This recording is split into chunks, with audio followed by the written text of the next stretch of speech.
Hey Tigers, it's Miss Baskowitz. I'm going to read you a story today from the world of Harry Potter. And it's a story from a book called The Tales of Beedle the Bard by J.K. Rowling. This is a collection of a bunch of stories that are supposed to be wizarding fairy tales. The most famous one is called The Tale of the Three Brothers, and that is in Harry Potter and the Deathly Hallows.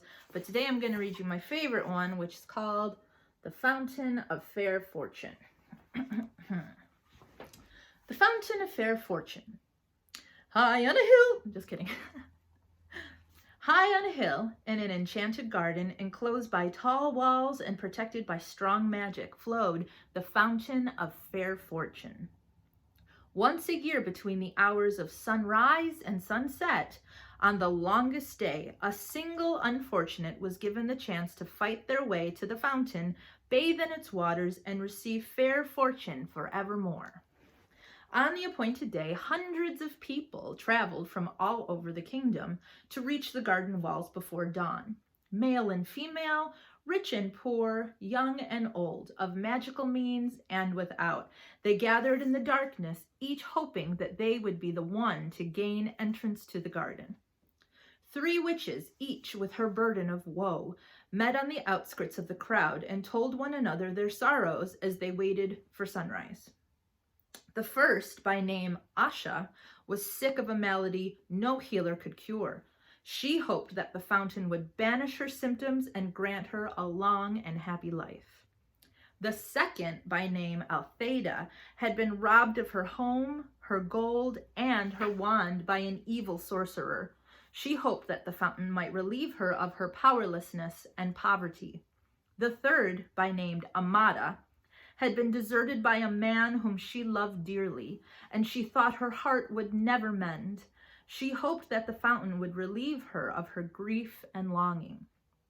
Pitying each other, the 3 women agreed that, should the chance befall them, they would unite and try to reach the fountain together.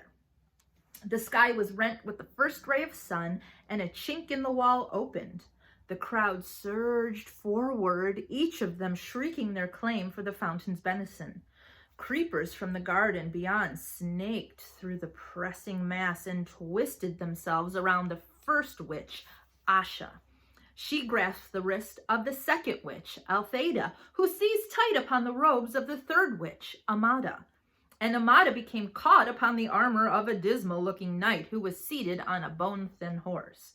The creepers tugged the 3 witches through the chink in the wall, and the knight was dragged off his steed after them. The furious screams of the disappointed throng rose upon the morning air, then fell silent as the garden wall sealed once more.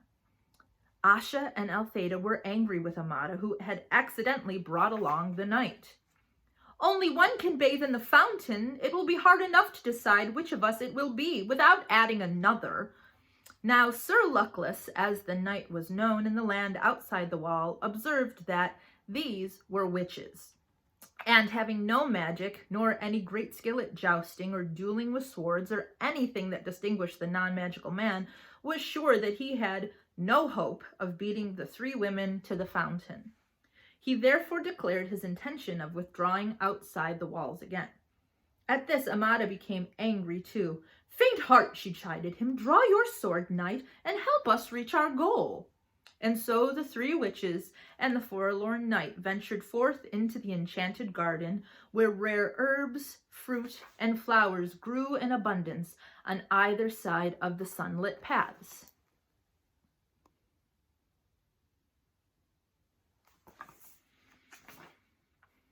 They met no obstacle until they reached the foot of the hill on which the fountain stood. There, however, wrapped around the base of the hill was a monstrous white worm, bloated and blind. At their approach, it turned a foul face upon them and uttered the following words: "Pay me the proof of your pain." Sir Luckless drew his sword and attempted to kill the beast, but his blade snapped. Then Altheda cast rocks at the worm, while Asha and Amada essayed every spell that might subdue or entrance it. But the power of their wands was no more effective than their friend's stones or the knight's steel. The worm would not let them pass. The sun rose higher and higher in the sky, and Asha, despairing, began to weep. Then the great worm placed its face upon hers and drank the tears from her cheeks. Its thirst assuaged, the worm slithered aside and vanished into a hole in the ground. Rejoicing at the worm's disappearance, the three witches and the knight began to climb the hill, sure that they would reach the fountain before noon. Halfway up the steep slope, however, they came across words cut into the ground before them. "Pay me the fruit of your labors." Sir Luckless took out his only coin and placed it upon the grassy hillside, but it rolled away and was lost. The three witches and the knight continued to climb, but though they walked for hours more, they advanced not a step. The summit came no nearer, and still the inscription lay in the earth before them. They were discouraged as the sun rose over their heads and began to sink toward the far horizon, but Althea walked faster and harder than any of them and exhorted the others to follow her example, though she moved no farther up the enchanted hill. "Courage, friends, and do not yield," she cried, wiping the sweat from her brow. As the drops fell, glittering onto the earth, the inscription blocking their path vanished, and they found that they were able to move upward once more. Delighted by the removal of this second obstacle, they hurried toward the summit as fast as they could, until at last they glimpsed the fountain, glittering like crystal in a bower of flowers and trees. Before they could reach it, however, they came to a stream that ran around the hilltop, barring their way. In the depths of the clear water lay a smooth stone bearing the words, "Pay me the treasure of your past." Sir Luckless attempted to float across the stream on his shield, but it sank.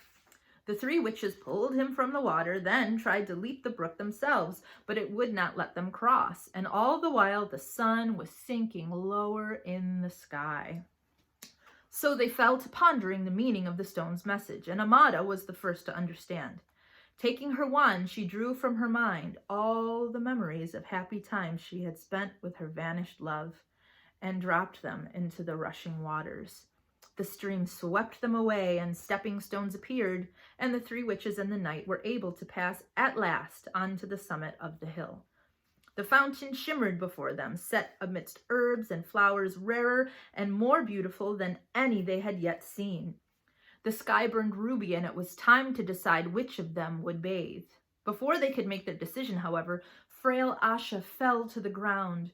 Exhausted by their struggle to the summit, she was close to death. Her three friends would have carried her to the fountain, but Asha was in mortal agony and begged them not to touch her. Then Althea hastened to pick all those herbs she thought most hopeful and mix them in Sir Luckless's gourd of water and poured the potion into Asha's mouth. At once, Asha was able to stand. What was more, all symptoms of her dread malady had vanished. "I'm cured," she cried. "I have no need of the fountain. Let Althea bathe." But Althea was busy collecting more herbs in her apron. "If I can cure this disease, I shall earn gold aplenty. Let Amada bathe." Sir Luckless bowed and gestured Amada toward the fountain, but she shook her head. The stream had washed away all regret for her love, and she saw now that he had been cruel and faithless, and that it was happiness enough to be rid of him. "Good sir, you must bathe as a reward for all your chivalry, she told Sir Luckless. So the knight clanked forth in the last rays of the setting sun and bathed in the fountain of fair fortune, astonished that he was the chosen one of hundreds, and giddy with his incredible luck. As the sun fell below the horizon, Sir Luckless emerged from the waters with the glory of his triumph upon him, and flung himself in his rusted armor at the feet of Amada, who was the kindest and most beautiful woman he had ever beheld. Flushed with success, he begged for her hand and her heart, and Amada, no less delighted, realized that she had found a man worthy of them. The three witches and the knight set off down the hill together, arm in arm, and all four led long and happy lives, and none of them ever knew or suspected that the fountain's waters carried no enchantment at all.